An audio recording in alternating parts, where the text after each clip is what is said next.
ओशिनोको season 2 के episode 5 के शुरू में हमें अकाने को दिखाया जाता है जो कि कुकिंग कर रही होती है। अकाने के बनाए खाने को खाने के बाद ताइसी और उसकी माँ दोनों काफ़ी ज़्यादा खुश होते हैं क्योंकि वो काफ़ी ज़्यादा अच्छा बना था।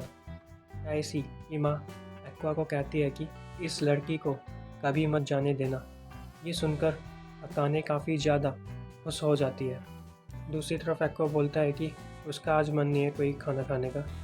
ये सुनकर अकाने उसको खाना खिलाने की कोशिश करती है पर एक्वा उसको मना कर देता है, फिर खुद ही खाने लग जाता है। आगे अकाने को पता चलता है कि एक्वा ने एडिटर का भी काम कर रखा है। ऐसी बताता है कि उसने कभी भी एक बात नहीं चुना। अगर वो शुरू से ही एक्टिंग करता तो आज वो काफ़ी आगे होता। ये सुनकर अकाने बोलती है कि उसको भी एक्वा की बचपन वाली एक्टिंग देखनी है, जिस पर टाइसी कोई जवाब नहीं देता। तभी एक्वा बोलता है कि उसको कोई दिक्कत नहीं है पर बस मेरे सामने मत चलाना। एक्वा के जाने के बाद अकाने उसके बचपन वाली एक्टिंग की वीडियोस देखती है। दूसरी तरफ टाइसी सोचता है कि उसने अपना मन क्यों बदला। इससे पहले उसने कभी भी अलाउ नहीं किया था किसी को दिखाने को। तभी अकाने बोलती है कि उसकी एक्टिंग काफ़ी अच्छी है पर देखने पर ऐसा लगता है जैसे कि उसने पहले से ही ये सब सोच रखा था और उसकी एक्टिंग में कोई भी इमोशंस भी नहीं है। इस पर टाइसी बताता है कि इस एक्टिंग को करते वक्त भी एक्वा को एक पैनिक अटैक आया था। शुरू से ही वो इमोशंस दिखाने में बिल्कुल भी अच्छा नहीं है। जब भी उसको बीटी यादें याद आती हैं तो वो ऐसे ही गिर जाता है। वैसे एक्वा काफ़ी तेज़ है। वो दूसरों की एक्टिंग को देखकर उसको और भी बेहतर करने की कोशिश करता है पर वो हमेशा कहता है कि उसको कोई एक्टिंग नहीं आती। आगे हमें अकाने और एक्वा को दिखाते हैं जहां अकाने एक्वा से पूछती है कि आखिर तुमने एक्टिंग क्यों शुरू की, जिस पर एक्वा अपना मकसद नहीं बताता है। अकाने खुद ही सोचने लग जाती है कि उसको पैसा चाहिए या फिर वो एक स्टार बनना चाहता है या फिर वो फेमस होना चाहता है। फिर एक्वा उससे उसका पर्पस पूछता है जहां अकाने बताती है कि जस्ट फॉर फन। तभी एक्वा बोलता है कि अगर मैं तुम्हें बताऊं तब भी तुम समझ नहीं पाओगी कि आखिर मैं एक्टर क्यों बनना चाहता हूं। क्या होगा अगर मैं तुम्हें कहूं कि मैं टॉप स्टार बनकर बाद में किसी को मारने वाला हूं। ये सुनकर अकाने एक्वा की तरफ काफ़ी ज़्यादा डरावना एक्सप्रेशन देकर बोलती है कि चलो एक साथ मारते हैं उसको। जिस पर एक्वा बोलता है कि तुम ये कुछ ज़्यादा ही आराम से बोल रही हो। फिर अकाने बोलती है कि मुझे नहीं पता कि तुम्हारा मकसद क्या है पर मुझे मालूम है कि तुम बुरे इंसान नहीं हो। तुम जैसे भी हो मैं तुमको पसंद करती हूँ। वैसे मैं इस हद तक तो जा सकती हूँ तुम्हारी गर्लफ्रेंड होने के नाते, चाहे हम बिजनेस रिलेटेड क्यों ना हो। इसके बदले मैं चाहती हूँ कि तुम अपनी बॉयफ्रेंड की जिम्मेदारी निभाओ। मैं अकाने और हिमेकावा को हराना चाहती हूँ, चाहे कुछ भी क्यों ना हो जाए। मैं उन दोनों से हारना नहीं चाहती। अकेले मैं उन दोनों को हरा नहीं सकती, इसलिए मुझे तुम्हारी मदद चाहिए। ये सुनकर एक्वा उसकी हेल्प करने को राज़ी हो जाता है। उसके बाद वो अपनी दिक्कत टाइसी को बताते हैं। स्क्रिप्ट पढ़ने के बाद टाइसी उन दोनों की मदद करने के लिए मान जाता है। अगले दिन से वो दोनों उसके पास रिहर्सल करने के लिए जाने लगते हैं। फिर अगले सीन में हमें मेल्ट नोरुशिमा को दिखाते हैं जो अपनी एक्टिंग को लेकर परेशान दिख रहा था। फिर वहाँ अचानक से रूबी और उसकी फ्रेंड को दिखाते हैं। उसकी फ्रेंड काफ़ी परेशान होती है क्योंकि वो अपने स्टाफ के परमिशन के बिना रूबी के ज़बरदस्ती पर आई थी। दरअसल रूबी अपने भाई की एक्टिंग को देखने के लिए आई थी कि वो कैसा कर रहा है। तभी मेल्ट को समझ आता है कि रूबी एक्वा की बहन है। असल में रूबी परेशान होती है क्योंकि हर दिन उसका भाई काफ़ी लेट आता है। ये सुनकर वो काफ़ी ज़्यादा हैरान हो जाते हैं। तभी मिनामी खुद की फैंटेसी बनाने लग जाती है और कहती है कि क्या पता एक्वा अकाने के साथ हो और साथ में सोते हो, क्या पता इसी वजह से वो हर दिन लेट आता हो। ये सुनकर रूबी बिल्कुल भी खुश नहीं होती।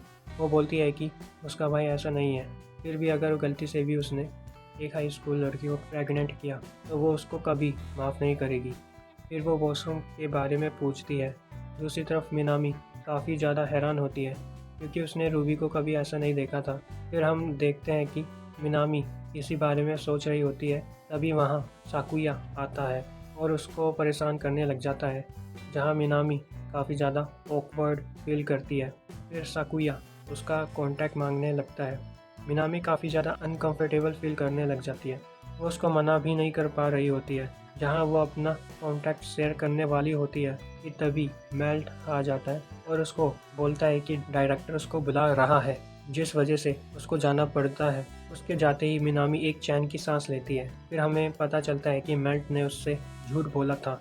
मेल्ट साकुया को बोलता है कि वो लड़की एक्वा की बहन की दोस्त है। तुम ऐसे लोगों को निशाना नहीं बना सकते जिसकी वजह से तुम्हारे काम पर असर पड़े। मैं भी तुम्हारी तरह हूँ, पर मैं अपना टारगेट को ढंग से चुनता हूँ। वैसे भी हम प्रोज हैं। ये सुनकर साकुया उस पर हंसता है और कहता है कि तुम खुद को प्रो कह रहे हो। अगर मैं तुम्हें याद दिलाऊं तो तुम्हारी ही सबसे घटिया एक्टिंग है। तुम बस हमारे शो की क्वालिटी को बेकार कर रहे हो। ये सुनकर मेल्ट काफ़ी ज़्यादा दुखी हो जाता है। फिर हम अगले सीन में रूबी को देखते हैं, जो काफ़ी खुश होती है क्योंकि उसको एक फेमस एक्टर का नंबर मिल चुका होता है, जो कि साकुया का होता है।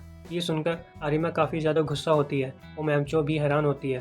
फिर आरिमा उसका फ़ोन लेके उसका नंबर ब्लॉक करने लग जाती है। फिर हमें अगले दिन का सीन दिखाते हैं, जहाँ मेकअप रूम में अकाने आरिमा को घूर रही होती है।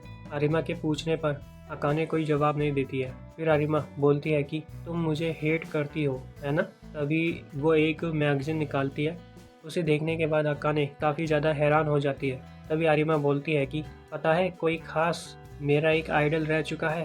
तभी अकाने उस मैगजीन को लेने की कोशिश करती है, पर आरिमा चेयर पर चढ़ जाती है। उसके बाद उस पेज को खोलती है जहां अकाने के इंटरव्यू के बारे में लिखा था, जहां उसने एक इंटरव्यू में बोला था कि उसको आरिमा काफ़ी ज़्यादा पसंद है और वो उसको आइडल मानती है। आरिमा इस चीज़ का मजाक बना रही थी। तभी अकाने काफ़ी ज़्यादा गुस्से में पूछती है कि इसके बारे में उसको किसने बताया, जहां हिमेकावा अपना हाथ खड़ा करता है। फिर अकाने बताती है कि ऐसा कुछ भी नहीं है। बचपन में जब उसने आरिमा की एक्टिंग देखी थी तब वो उसकी फ़ैन बन गई थी, पर अब ऐसा कुछ भी नहीं है। तभी वो गुस्से में बोलती है कि अभी के लिए ये तो एक आइडल और यूट्यूबर बन के मल्टी टैलेंटेड समझ रही है अपने आप को। तभी आरिमा स्टाफ को बुलाने लगती है ताकि वो इस फैन को बाहर ले जा सके जो गलती से अंदर आ चुकी है। ये सुनकर अकाने और ज़्यादा गुस्सा हो जाती है। फिर वो एक दूसरे को बुरा बुरा कहने लगते हैं, जिसको सुनने के बाद वो दोनों गुस्सा होते हैं और फिर वो दोनों लड़ने के लिए उतावले हो जाते हैं एक दूसरे से, और उन दोनों को रोक लिया जाता है।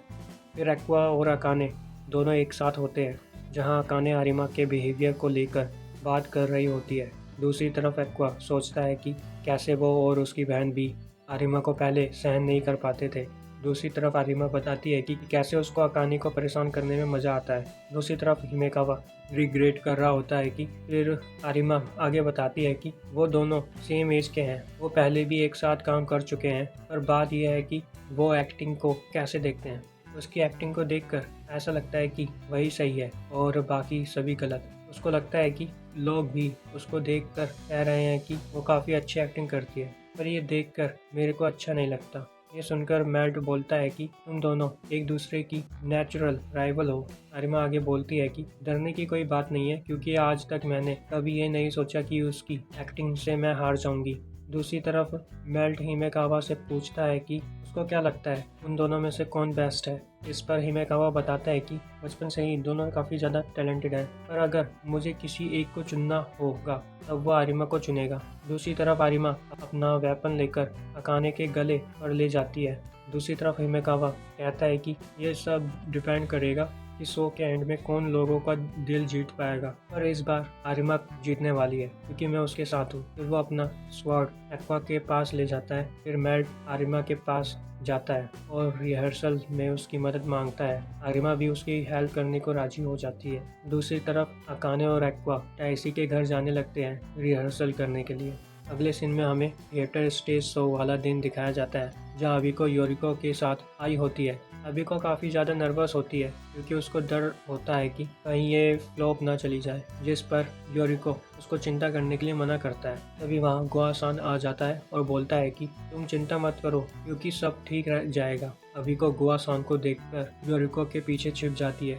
ये देखकर गुआ-सान बोलता है कि मुझे लगा था कि हम दोनों दोस्त बन चुके हैं, योरिको आगे बताती है कि अभी को लड़कों के साथ ज़्यादा रही नहीं है, इस वजह से वो शर्मा रही है। वो बताता है कि शो की सक्सेस पूरे तौर पर एक्टर्स के ऊपर है। फिर हम मैम चो और स्वीट टुडे कास्ट के बाकी एक्टर्स को दिखाते हैं जो शो देखने के लिए आए होते हैं। फिर हमें रूबी का सीन दिखाया जाता है जहाँ रूबी बोलती है कि बैक सीट्स पर सभी लोग कितने ज़्यादा सीरियस दिख रहे हैं। ये सुनकर मियाको बताती है कि जो बैक सीट्स हैं वो सिर्फ केवल वीआईपी लोगों के लिए है। ये सुनकर रूबी काफ़ी ज़्यादा खुश हो जाती है और खुद को वीआईपी समझने लगती है। तभी वहाँ टाइसी को आते देखते हैं। उसको देखने के बाद मियाको काफ़ी ज़्यादा हैरान हो जाती है और सोचने लग जाती है कि कहीं अकाने ने उसको इनवाइट तो नहीं किया। दूसरी तरफ टाइसी सोच रहा था कि मैं जितनी मदद कर सकता था मैंने की, अब सब कुछ तुम्हारे ऊपर एक्वा। फिर वो बोलता है कि काफ़ी समय हो चुका है जब से उसने उसको एक्टिंग करते हुए देखा है। फिर हम बैक रूम का सीन देखते हैं जहाँ अकाने और आरिमा एक दूसरे के सामने आ चुके थे और आरिमा बोलती है कि